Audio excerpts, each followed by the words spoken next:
હવે પછી વિનંતી કરીએ દિલ્હીથી પધારેલા પરમ પૂજ્ય શ્રોત્રિય બ્રહ્મનિષ્ઠ પરમહંસ પરિવ્રાજકાચાર્ય અનંત શ્રી વિભૂષિત શ્રી દક્ષિણા મૂર્તિપીઠ મહામંડલેશ્વર પૂજ્ય સ્વામીજી મહારાજ શ્રી આપણને સત્સંગનો લાભ આપશે.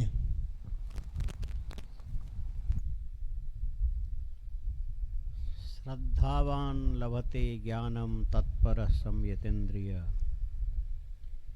ज्ञानम लब्ध्वा पराम शांतिम अचिरेणाधिगच्छति.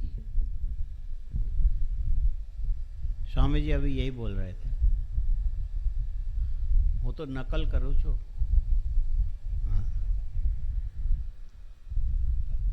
श्रद्धावान लभते ज्ञानम, ये बाहर लिखा है माधव गुरुकुल. पहले भी गुरुकुल होते थे. पहले गुरुकुल में जो विद्यार्थी है ना, धोती पहनते थे, धोती, और ऊपर दुपट्टा रखते थे, सिर के ऊपर चोटी रखते थे और भस्मी त्रिपुंड लगाते थे. और ये हाथ के इसमें कुशा के आसन, एक हाथ में कमंडलू, एक हाथ में वेद. जहां जरूरत पड़ा बिछाए, उत्तर पूर्व की ओर मुख किए, सब बैठ गए और वेद पाठ करना शुरू. तो सब लोग इस ढंग से पढ़ते थे तो देखने में कितना अच्छा लगता होगा. ऐसे गुरुकुल में एक छोटा सा बालक पहुंचा, उसको बड़ा अच्छा लगा. क्या अच्छा होता हम भी इसी ढंग से गुरुजी के सामने बैठ करके विद्या का अभ्यास करते, कितना अच्छा. तो सबके उठने के बाद गुरुजी के समीप में गया और जाके प्रणाम किया. गुरुजी, मुझे भी इन विद्यार्थियों में शामिल करो ना. गुरुजी बोले, ठीक है, मैं शामिल करता हूं, तो पहले घर जाके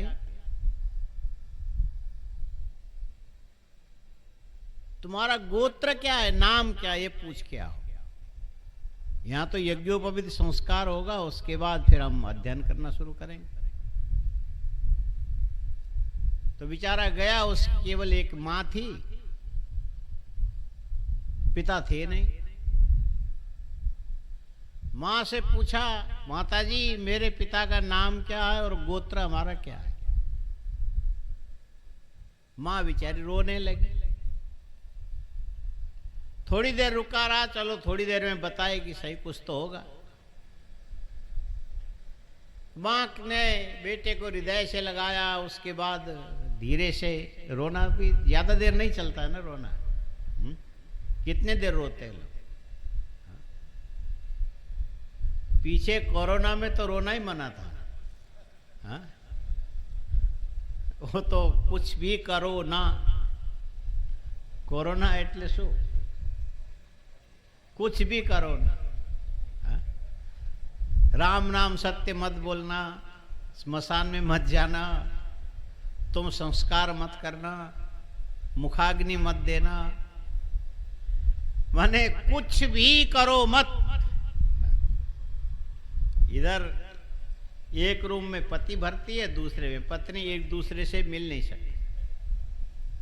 और एक मर करके उसको निकाल के, लेकिन ये उसको देख भी नहीं सकते. दुख भी नहीं, रोना भी नहीं, हंसना भी नहीं, कुछ नहीं. करो, कुछ करो ना. बड़ा गड़बड़ हो गया था, खराब समय गया. वो बेचारी रोने लगी और रोने के बाद थोड़ी देर में ठीक हो गई. तो पूछा बेटे ने, मां मेरे पिता का नाम क्या है.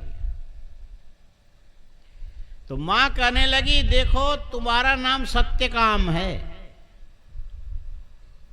मैं तुम्हारी माता हूं, मेरा नाम जावाल है.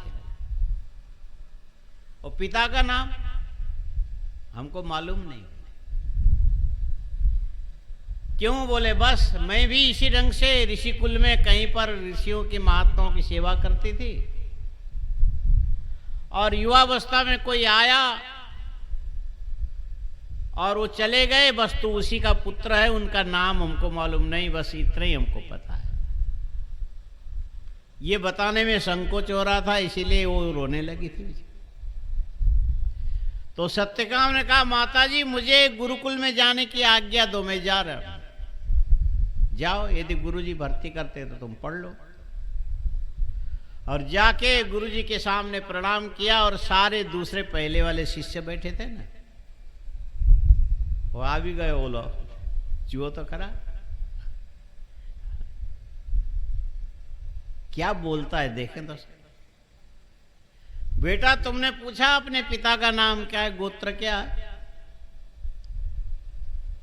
हे गुरुजी, मेरे माताजी ने कहा मेरा नाम सत्यकाम है और मेरी माता का नाम जवाला है।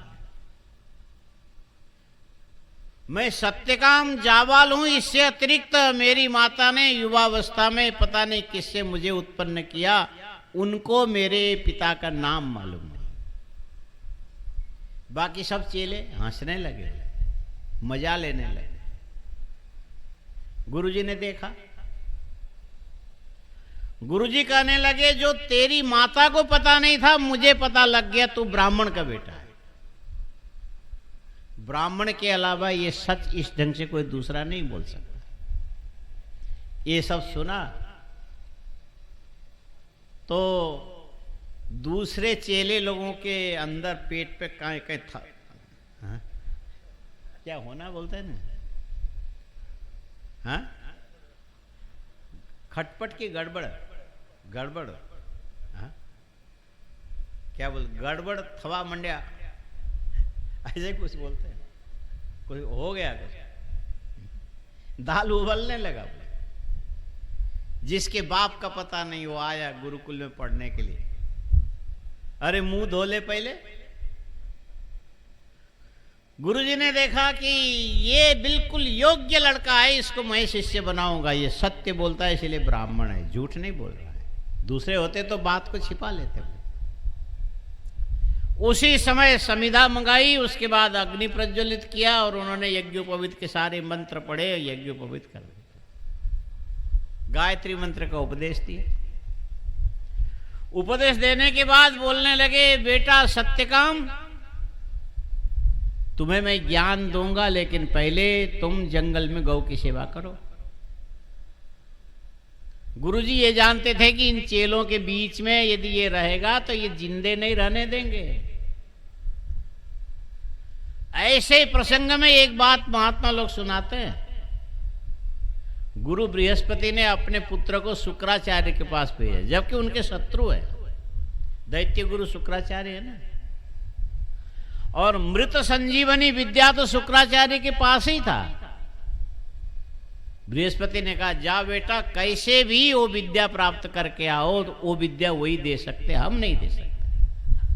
हाँ, ये विद्या,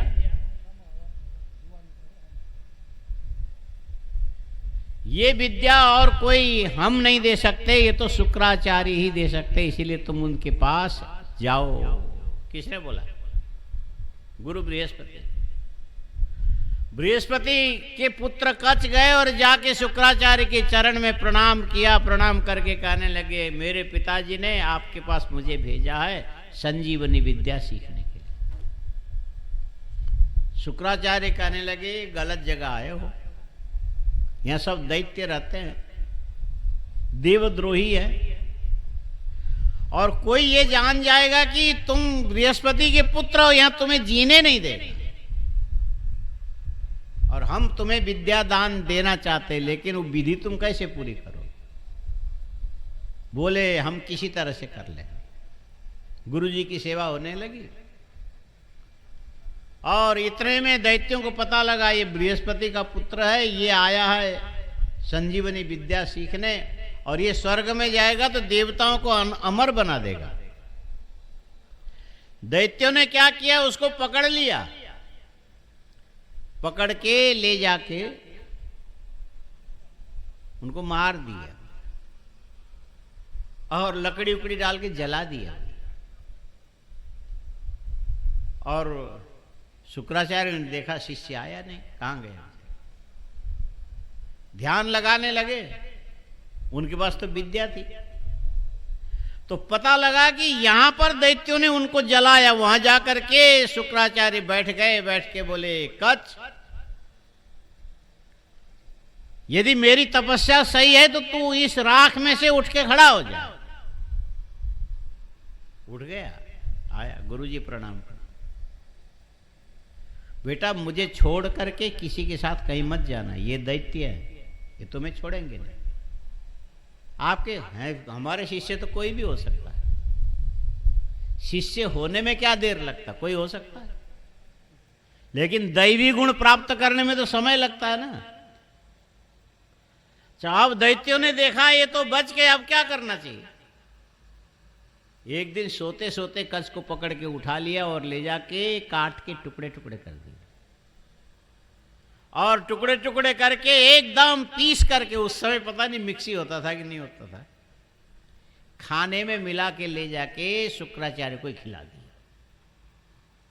शुक्राचार्य बैठे, गुरुजी कहाँ, चेला कहाँ है? बोले, चेलाराम तेरे बिना तो मैं आगे अध्ययन ही नहीं कराऊंगा दूसरों को, तू कहाँ है, आ जा। बोले, अंदर से आवाज है, गुरुजी आपके पेट में हूं, यदि बाहर आ जाऊंगा तो आप मर जाएंगे, आप बोलते जाइए, मैं यहीं से सुनता जाता हूं, आपकी कृपा से मैं ठीक हूं। शुक्राचार्य ने कहा, तू निकल के बाहर आ, मैं अपने आप को भी जीवित करूंगा, तुमको भी ठीक करूंगा, आ जा बाहर। इस ढंग से शुक्राचार्य ने कच्छ को समग्र मृत संजीवनी विद्या दे करके कहा कि अब तुम जा सकते हो। सत्यकाम जावाल ने यह देखा कि गुरुजी बड़े अच्छे हैं, लेकिन चेले बाकी जो है, ये बृहस्पति के पुत्र कच्छ के समान, पता नहीं ये मेरा क्या हालत कर देंगे। गुरुजी भी समझ गए, बेटा एक काम करना, ये 100 गायें हमारी दूध देने वाली नहीं है, पहले जंगल भी बहुत होता था, मेरी सेवा तेरे लिए है कि ये 100 गाय जब तक 1000 न हो जाए तब तक तुम जंगल में जाओ, ये गाय चराओ। ठीक है गुरु, श्रद्धावान, हमें विद्या प्राप्त करना है, हमें मोक्ष प्राप्त करना है, इसके साधन गुरुजी हैं, इनकी बात सभी सच्ची होती है, एक भी गलत नहीं होती, इनकी बात पे कोई संशय किए बिना, उंगली उठाए बिना सबको हमें पालन करना है। गुरुजी ने कहा, जाओ 100 गाय 1000 बन जाए तब तुम आना, 1 साल में 1 बछड़ा देगी तो 1 साल में 200 होंगे, और क्या, बैल भी रहे होंगे, कितने साल लगा पता नहीं। यदि हम होते तो जैसे बंदर आम की गुठली जमीन में बोए ना, रोज जाके देखेगा निकलेगा कि नहीं, कितना बड़ा हो, बाहर आएगा। और सत्यकाम ने जो जंगल में जाके गायत्री मंत्र की उपासना के साथ साथ गौ की सेवा शुरू की, गायें 1000 हो गई, लेकिन सत्यकाम को पता ही नहीं था। एक दिन एक सांड बोलते क्या वो, हाँ, गोधा भी बोलता है क्या, हाँ, सांड बोलता है, आया हूं करने लगा, क्या बात है, पहले से हूं किया, बाद में कहा सत्यकाम, भगवान क्या करना चाहते हैं। वो अग्नि जला के बैठा था, अग्नि की उपासना, मैं तुमको वेद विज्ञान का एक पाद का उपदेश करता हूं, ब्रह्म विद्या का, और हम 1000 की संख्या में हो गए, हमें हाँक के तुम गुरुकुल में ले चले। तो उसने सुना, अग्नि ने, जल मुर्गी ने और सांड ने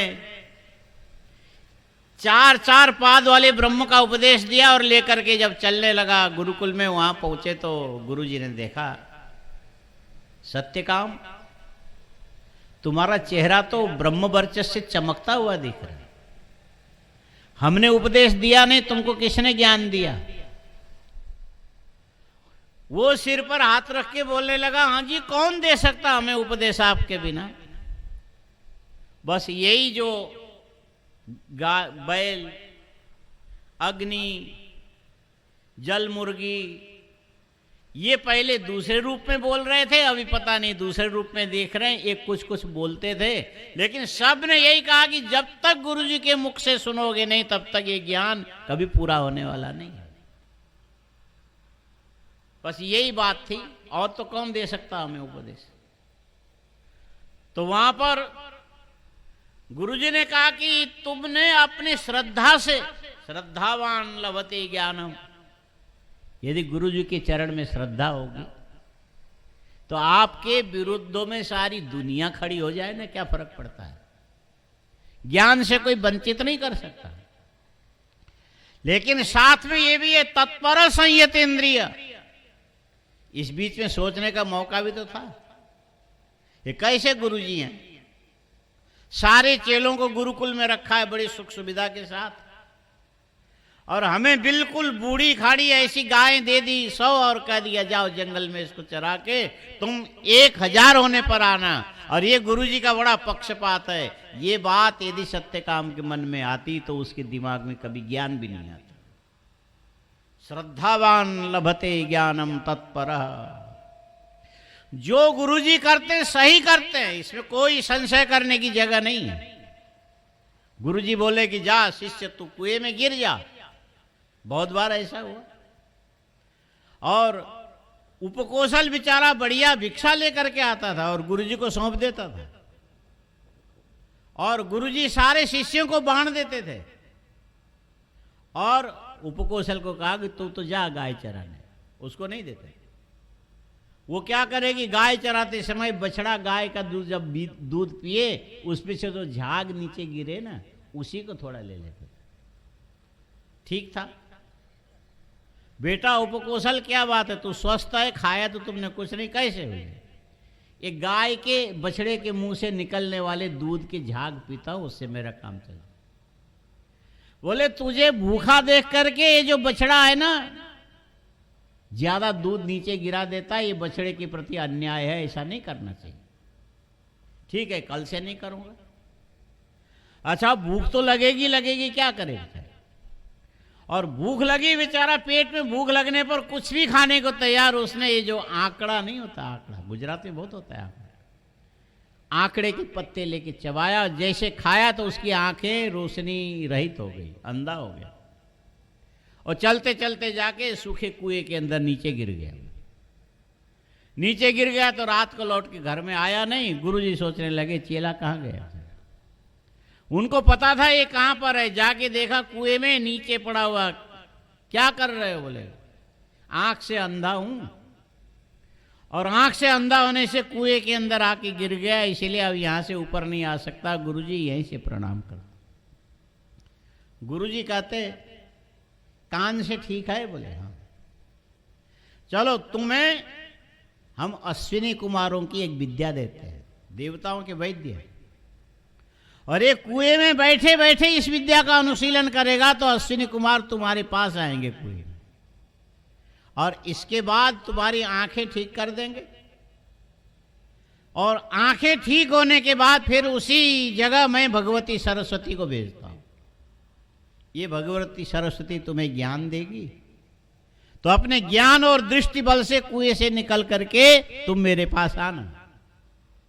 यदि हम लोग होते, कैसे गुरुजी हैं जी, ये गुरुजी हैं कि कसाई हैं, असू करे से। पहले बोले भिक्षा मत मांगना, फिर बोले कि दूध भी मत पीना, फिर झाग भी नहीं लेना। अरे मेरे जीवन का तो ख्याल रखा होता। अरे ये जो पिता पुत्र में झगड़ा हो जाता है, किसको लेके? बोले वो बड़े भाई को ज्यादा पैसा दिया, आपको कम दिया। हम तो उसके अंतिम संस्कार में ही नहीं जाएंगे, मेरे साथ पक्षपात किया। अरे पक्षपात करके भी जन्म तो उसने नहीं दिया, ऐसा आज भी नहीं सोचता। इसीलिए श्रद्धा भी होनी चाहिए, श्रद्धावान लभते ज्ञानम तत्पर, तत्परता भी होनी चाहिए। गुरुजी हमसे जो कहते हैं हमारे हित में कहेंगे, हमारे अहित में कभी नहीं कहेंगे। ये बात मन के अंदर यदि हो, श्रद्धावान लभते ज्ञानम तत्पर। और तत्परता के बाद भी बहुत विचित्र बात, गुरु बृहस्पति के पुत्र कच्छ जब स्वर्ग जाने को तैयार हो गए, शुक्राचार्य की बेटी थी देवयानी, और उसने कहा कच तू यहां से नहीं जाएगा। बोले क्यों? जिस दिन से तुम यहां आए हो उसी दिन से मैंने तुमको पसंद कर लिया, मैं तुमसे विवाह करना चाहती हूं। और कच ने देखा बात तो सब ठीक है, हाथ जोड़ के चरण पकड़ के कहा कि मैंने तुम्हें गुरुपुत्री के रूप में, बहन के रूप में देखा, मेरी दृष्टि ऐसी रही, इसीलिए ये शब्द मुख से नहीं निकालना, क्योंकि ये काम कभी हो नहीं सकता। क्या सब में ये हिम्मत है? इसको बोलते हैं संयतेंद्रिय। श्रद्धावान लभते ज्ञानम तत्पर संयतेंद्रिय। और वो नाराज हो गई देवयानी, हाथ में जल लेके उसने श्राप दिया, जा तेरा शरीर यहीं गिर जाएगा। और शरीर गिरने से पहले उसने भी श्राप दे दिया, बिना समझे तुमने मुझे श्राप दिया, तुम्हारा भी विवाह किसी ब्राह्मण से नहीं हो। वो जाके आगे यायाति से हो गया। तो श्रद्धावान लभते ज्ञानम तत्पर संयतेंद्रिय ज्ञानम लब्ध्वा पराम शांति। अच्छा सवाल है कि गुरुजी के पुत्री ने श्राप देके उनके शरीर को बर्बाद कर दिया, ये अच्छा हुआ कि बुरा हुआ? अरे शरीर ही तो गया, और क्या गया? ज्ञान कहीं जाता है क्या? ज्ञान कभी भी नष्ट नहीं होता, शरीर कभी भी टिकता नहीं। बोल रहे थे ना क्षणभंगुर, सब कुछ ठीक है लेकिन क्षणभंगुर। लेकिन ये जो शरीर के अंदर रहने वाला शरीरी जो आत्मा है, तो न जायते म्रियते वा कदाचित नायम भूत्वा भविता वा न भूय, ये कभी पैदा नहीं होता, ये कभी मरता नहीं। और पहले पैदा हुआ ऐसा भी नहीं है, और आगे होगा ऐसा भी नहीं, ये सदा सत्य है। अजो नित्य शाश्वतोयम पुराणो, ये आज जन्म न लेने वाला, न मरने वाला नित्य है, और इसमें कभी परिवर्तन नहीं आता। हर चीजें बदल जाती लेकिन आत्मा नहीं बदलता है, शरीर बदलता है। बच्चे थे कुमार हो गए, कुमार थे पौगंड हो गए, पौगंड थे युवा बन गए, युवा थे अब प्रौढ़, युवा के बाद प्रौढ़, बाद में गृहस्थ बने, उसके बाद वृद्धा। ये शरीर बदलता ही जाएगा लेकिन आपकी आत्मा नहीं बदलेगी। और शरीर के छूटने के बाद भी ये आत्मा अपने ज्ञान के सारे संस्कार लेके जाएगा, और अपने दिव्य संस्कार लेकर के गुरु बृहस्पति के पास जाके बोला शरीर नहीं है लेकिन ज्ञान मुझे गुरुजी ने दे दिया। श्रद्धावान लभते ज्ञानम तत्पर संयतेंद्रिय ज्ञानम लब्ध्वा पराम शांतिम अचिरेण अधिगच्छति। और इस प्रकार तपस्या पूर्वक यदि आपने ज्ञान प्राप्त किया होगा तो निश्चित है कि उस ज्ञान के द्वारा आपको आगे परम शांति मिलेगी। यदि श्रद्धा पूर्वक गुरु की आराधना किए बिना ज्ञान तो नहीं, ज्ञान का आभास यदि कहीं हुआ होगा तो फिर तो वो ज्ञान अभिमान में बदल जाएगा। वो ज्ञान अभिमान में बदल जाएगा। आपके टाइम क्या हुआ?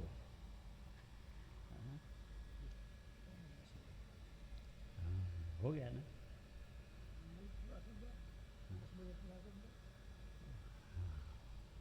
ज्ञानम लब्ध्वा पराम शांति अचिरेणाधिगच्छति।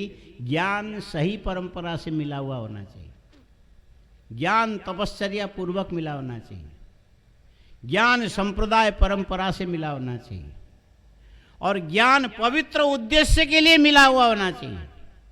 और जो ज्ञान मिला उसी ढंग से दूसरों को देने की प्रवृत्ति भी लगातार होनी चाहिए।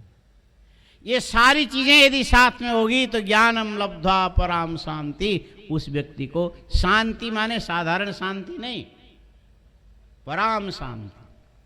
पराम शांति माने मोक्ष। और ज्ञान के बाद ये परा शांति है, इतने पूर्व भूमिका से आने वाला जो ज्ञान है आपको परम शांति जरूर प्रदान करेगी। ज्ञानम लब्ध्वा पराम शांतिम अचिरेण। ज्ञान और मोक्ष में कितनी देरी है? तो बोले अचिरेण माने तत्काल। हर चीज में टाइम लगता है ना, पहले खाओगे बाद में पेट भरेगा, क्रमशः एक एक ग्रास में थोड़ा थोड़ा बढ़ता जाएगा। और ज्ञान में ऐसा नहीं, इधर ज्ञान हुआ उधर मुक्ति मिली। ये हमारा ज्ञान कच्चा हो तो ठीक है, परिपक्व करना पड़ता है, लेकिन सही यद साक्षात अपरोक्षात ब्रह्म, उसका बोध यदि हो गया तो जब बोध हुआ तद अचिरेण माने उसी समय तत्काल देर नहीं लगेगा, शरीर रहित होकर के भी स्वर्ग में जाके उसने अपने पिता को प्रणाम किया। आप मुझे नहीं देख सकते हो लेकिन मैं आपको देख सकता हूँ। तो गुरु बृहस्पति कहने लगे चिंता मत कर, जब तुम्हें जरूरत पड़ेगी तुम्हारे पिता गुरु ने तुम्हें ज्ञान दिया, मैं तुम्हें फिर नया शरीर देता हूँ। देवगुरु बृहस्पति ने कच्छ को दोबारा शरीर प्रदान किया। इस प्रकार श्रद्धावान लभते ज्ञानम तत्पर संयतेन्द्रिय ज्ञानम लब्ध्वा पराम शांतिम अचिरेण अधिगच्छति। इस प्रकार श्रद्धा, तत्परता और इंद्रिय संयम, ये तीनों चीजें यदि आपके सामने होगी तो आपका ज्ञान आपके लिए मोक्ष देने में निश्चित समर्थ होगा। इस प्रकार आपकी गुरु भक्ति आपको अंत में मोक्ष प्रदान करके आपको कल्याण का भागी बनावे। यही शुभकामना के साथ इस वक्तव्य को यहाँ विराम देता हूँ। हरि ओम तत्सत, हरि ओम तत्सत।